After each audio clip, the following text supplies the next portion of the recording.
all right, did that change anybody's mind?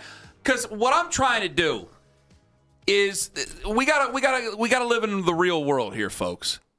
If you're a Browns fan and you're like not on social media that much, I want to know what you think of the guy.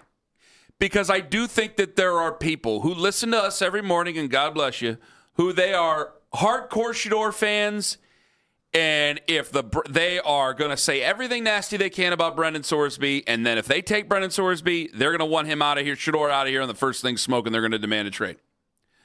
Which, we can get into that if it ever happens. That just is a whole moving box over there that I don't want to open up right now. The other side of it is there are people who they have spent a lot of time on social media getting into it with Shedeur Sanders fans and getting into it about Deshaun Watson and all the other stuff, and they just want this whole room cleared out, and they think he's the best thing to do that. And my whole argument is, guys, we're in this mess together. I don't think there's any easy answers. I don't think there's any quick fixes. Or, excuse me, I don't think that he is an easy answer or a quick fix. And so I don't want to stump. I'm not going to stump for this guy. He's definitely not a quick fix. Exactly. And I think people take it like that. So I think that there's a group of fans taking it like that. No, we just had Dane Brugler on, and everything, I agree 100% with everything he said, which I think people would be surprised. They'd be like, you love Sorsby. I'm like, I don't know. Lyman's thoughts are you always take quarterbacks until you hit on I'm talking about him as a prospect. So the definition of prospect, we forget this all the time. People are like, oh, man, he lost this game to Shedeur. Therefore, Shedeur's better than him. Therefore, blah, blah. It's like, guys, that's not what evaluators do. Evaluators don't watch a game and go, who is the winning team? Well, I'm eliminating the quarterback of the losing team. It's about traits. It's about what you think you can develop. Then you have to think about how long is it going to take to develop. Then we have to look at mental capacity. Can this person, how long is it going to take to digest installs, to understand all that? He's going to lose this year because he's not going to be in OTAs and minicamp. All this is being taken into consideration. And the thing I totally agree with Dane is, like, people are screwing this up. These are the things that I believe to be true. If Sorsby came back next year on one of the most loaded teams in college football, at least most expensive teams, yeah, he'd have a chance to have an incredible all-time year. He'd have a chance to win the Heisman. He'd have a chance. I'm saying he's a really talented prospect who, if everything come together, could do this. Like you said, Ken, he can also play his way out of the first round. Yeah. That has happened time and time and time again. At least three times that I can name off the top of my head. With so many quarterbacks, okay? Also, if he would have been in last year's draft that we just had, he would have been debated with Ty Simpson. He could have been a second-round pick. That doesn't mean because he's a second-round pick this year and a first-round pick next year, and because he'd be maybe a third-round pick in this year's supplemental, like, well, that changes if he's good or not. That has nothing to do with whether he's going to realize his talents. Like, that has to do with what team does he go to, what's the developmental curve, is he going to be suspended by the NFL? You just heard me ask 1,000 questions. Yeah, you did. And that is why I'm in agreement with Dane Brugler. This is a very special case. But you'd still spend a second-round pick on him. I probably, honestly, probably third. Honestly, probably third. I think that the third makes sense. The lower you go, the less of an argument we have. Right, I mean, you that's know probably that. true. I mean, you got to, and third. Now, if the Browns are in love with Sorsby, if they look at the tape and they're like, this is Caleb Williams. Like, he hasn't won Caleb's last year, he didn't win all that much. But this is like Caleb Williams. Okay, that changes it because now they've fallen in love with a prospect. And, you got to be careful about that. They all have strengths and weaknesses. Like, Trevor Lawrence was the perfect prospect. I guarantee you teams found weaknesses in Trevor Lawrence's game. Hell yeah, they did. Okay, Andrew Luck. Hell yeah. Perfect prospect. Hell yeah. There were some negatives to Andrew Luck because they're prospects. And what I don't understand, it's mostly the Shedeur people who are arguing this because they feel that their backs are against the wall. They have to compare every quarterback to Shedeur straight up. And it's the same thing. That's why they're the only ones that are trashing Jackson Dart because they don't want to hear that another rookie was better than Shedeur last year. Tyler Shough. Jackson Dart. I'm just not as high on Jackson Dart as what some other people are. I'm not sure that Jackson Dart is the future. I don't know if he's going to. Real quick on Jackson Dart, like I know that Daniel Jeremiah brought him up, and it's like, well, yeah, you'd spend first-round picks on these guys.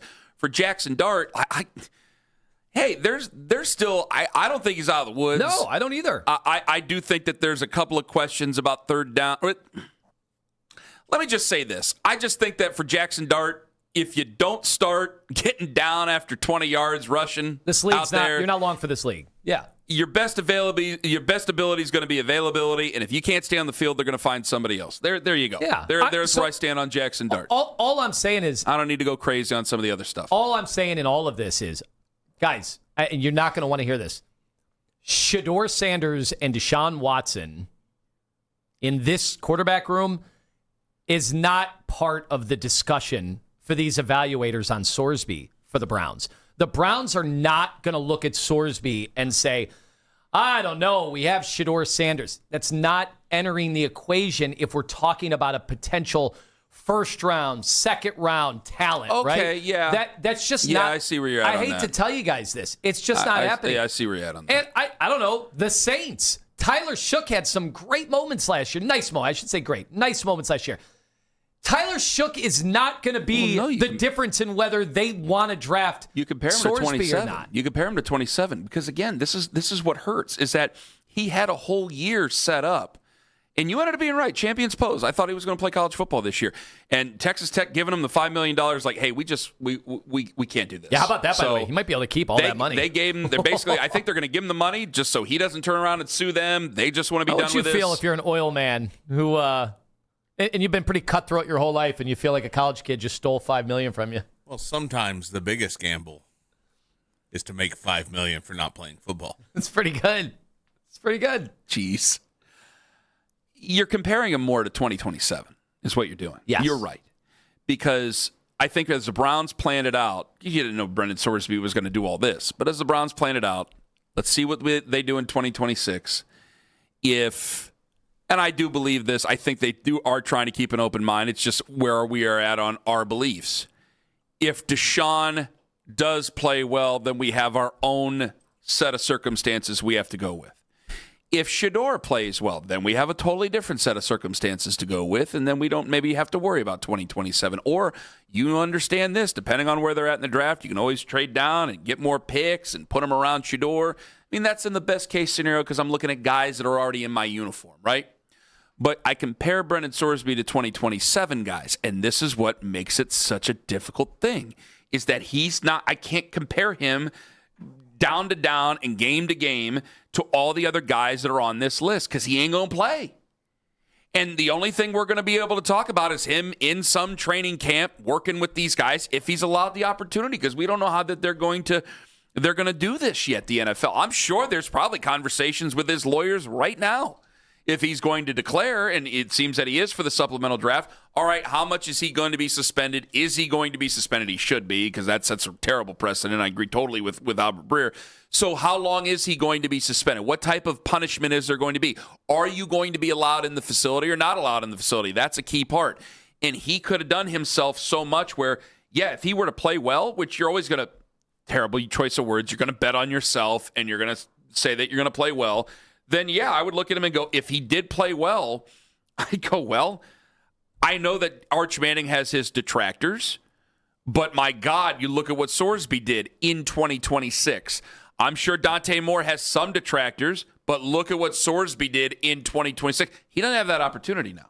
So the only thing I can go on is all the stuff that Dane was talking about. Mm-hmm. He had a whole nother year to not just develop with all the things that surrounding him, but also the things that are on the field. So if he doesn't have that entire year, you could say all you want to about getting him in our system. It sounds like I'm trying to talk you out of it, by the way. Mm-hmm. It sounds like this, and I am. It's working to a degree where, yeah, we can get him in our system. You know, if your guys' coaches are going to be around, are the Jets coaching staff, are they going to be around? Is the Dolphins coaching staff going to be around? They just hired a head coach. The Cardinals just hired a head coach. We just hired a head coach. You intend on them being around. The Jets, there's no guarantee on that. That's what's funny about what Dane was saying. Play this into your head. Dane was saying all this stuff is working against him. Maybe you could argue it's working for him, this lottery ticket thing, because what is everybody saying now? He could go second. And how could that be if every team's got their roster set, their quarterback depth chart set? So what are they looking at? They're looking at traits. And this is what the draft has always been about. And yes, a lot of teams go down and sink because they look at traits. But they're looking at him, and you know for a fact their coach is salivating at the chance when they see the way, like, the off-platform throws and playing on the move. They're like, yeah, I can create an offense where that could be pretty hard to stop. I could make life very difficult on a lot of defenses given the way that this kid moves and his athleticism. People keep bringing up the Steelers. I don't know why. I don't see the Steelers. And let me tell you why. One, I'm not going to let the Steelers dictate what I do at my quarterback position. That I think lands us in trouble. Well, the Steelers are getting brought up because they're never bad enough to get a quarterback high. So this would be their chance to jump in and steal a high-level prospect. This is way more serious what Ben Roethlisberger was accused of, right? Had that happened, had they known about it in college, would the Steelers have taken Ben Roethlisberger? If what? The allegations that had happened against Ben Roethlisberger. I'm making a point here. Well, wait a second. But if those same allegations of what he was accused of happened in college, is that what you're saying? That's what I'm saying. The gambling. Regardless. Well, no, you can't say regardless. It's a big difference. They're both serious. Yeah. One is obviously more serious than gambling. But I'm saying the Steelers are a very conservative organization. And even though they're supposed to be 32 equal shares, they're one of the teams that are really in with the owner because they've had the same ownership group since 1933. They've had the same family since 33, almost 100 years for crying out loud. So they're very in with the commissioner. They're very in with the league. They're probably one of those. Them, I think the Giants, I'd say Jerry Jones are probably like that inner circle of owners that seem to just somehow get their way. And I look at the Rooneys and I go, I don't think the Rooneys would have, they've had questionable characters on their teams before. They don't seem to really go out of their way to try to invite that in. And gambling's a big no-no in the NFL. I just don't see that family as the type that would take a risk on that guy. I wonder how desperate they are. I understand it. They have a packed QB room. They seem to like everybody. Now, that's not a reason, if you felt that the guy was that talented, that's not a reason to pass on him, just like us. But, I mean, we've been far more willing to take risks on guys of questionable backgrounds, questionable character, questionable everything than the Pittsburgh Steelers have. And I just don't see them to be the type of team to go up there and give up a second-round pick or something significant for a guy that is automatically going to run into arrears with the league in terms of how long you suspended, where you suspended. Like, a lot of people look at it and go, hey, the Steelers are a good organization. That would be a place that you would go to. Yeah, but I don't think they're the type of team that takes risks on guys like that automatically. I'll tell you, the Tomlin thing, right though, out of college. To me, now they had changed their GM, 4 years ago from Colbert I understand. to, Omar, right? Omar, what's his last name? Omar Khan. Yeah. Well, which they were saying that Tomlin was kind of in charge the Yes, and now that he's gone, I do wonder. You had Colbert, then you had Khan. Khan was working for the team forever. I'm bogging it down. Go ahead. I'm sorry. How old is Art Rooney Jr. now? 1,000. 90? I have no idea. Isn't he? No, I think you're thinking of Dan. I don't know how the hell old Art Rooney II is. They do the whole Roman numeral thing like we do. I'm just wondering. It's the only thing I have in common with the Steelers. I'm just wondering what their level of desperation is. They already moved on from Tomlin. And, 73. what's their I just don't think they act pipeline? like that. I just don't. It's Art Rooney II. He is 73, just like Owen just said. September 14th is his birthday. Happy birthday early. Do you know where he went to high school? Wait a minute. Art Rooney went to Gilmore? Did he? A lot of I didn't leaders. know that. I'll be dipped. Then he went to Duquesne. Is Baskin in today? Duquesne. I'm sorry, that got me. I just don't. I don't think they're that type of team. Do you think I'm wrong? You disagree? I think they haven't been.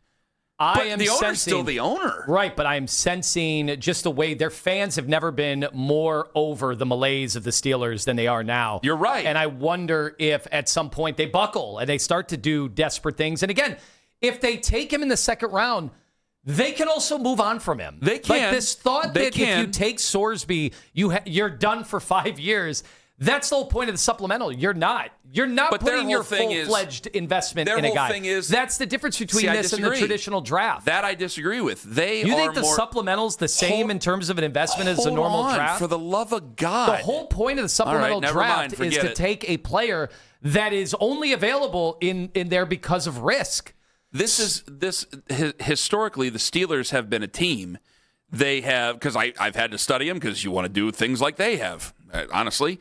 They've been the team that has tried to develop guys. I mean, good God, they brought Mason Rudolph back into the fold. They try to stay with guys that they believe in in certain ways. I mean, good God, they brought James Harrison back from the Ravens practice squad, and then James Harrison went on and did James Harrison things. Like, they are a very patient team with that. So, yeah, I could, of all the teams that would say, hey, we'll give up a second rounder in the supplemental for Sorsby, and then we won't touch a quarterback the next year, would be them. But I just don't think they'd make that investment. Because, again, go back to the famous story of Marino in 83, where they didn't want to take him because of all the rumors that were going around town about Dan Marino at that time. Like, it would seem that they'd be the perfect match for him, but because of their history and because of the owner who's still involved, I would say, yeah, they're not a match. I'd be very surprised if they were the team to do it. I'd be very surprised. Now, I think the question to a listener is, as we get ready to end this show, am I lying to myself to make myself feel better because I don't want to take that risk myself? Because I think when people hear the Steelers, they go, well, we got to get them instead of the Steelers. Forget the Steelers. Well, I'm not going to let the Steelers dictate what I do to make my football team better, if I can help it. Because an investment is an investment. I can't let the Steelers make that decision for me.